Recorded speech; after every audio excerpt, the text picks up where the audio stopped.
В Коми набирает обороты постковидная реабилитация. Еще с августа ее проводит Ухтинская физиотерапевтическая поликлиника. Затем подключились и столичные здравницы. Почему ковидом мало переболеть, расскажет Евгений Стокас.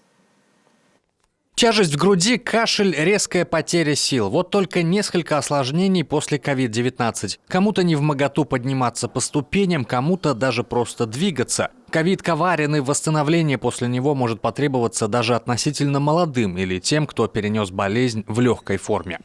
Пациенты поступают с оценкой по шкале реабилитационной маршрутизации, такая специфическая, 2 и 3 балла, то есть легкая и умеренная степень нарушения жизнедеятельности.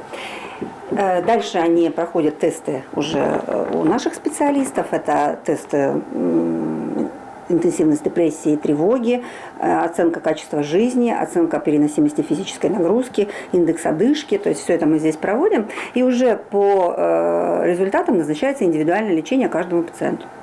Доступность такой услуги пока небольшая, только в Ухте и Сыктывкаре. Направление можно получить через участкового терапевта. Реабилитация длится от нескольких недель до года и даже больше. Все зависит от индивидуальных особенностей пациента, а последствия у болезни бывают самые неожиданные.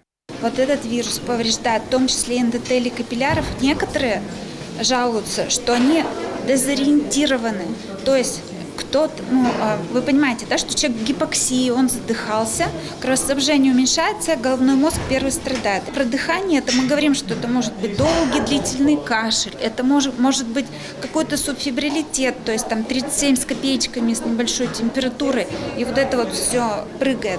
В санатории-профилактории Сыктывкарского университета, где одновременно реабилитироваться могут 70 человек, разработали программу из 5 направлений восстановления. Глава Коми Владимир Уйба предложил к этому скелету добавить природные фитопрепараты. Это тоже очень востребовано.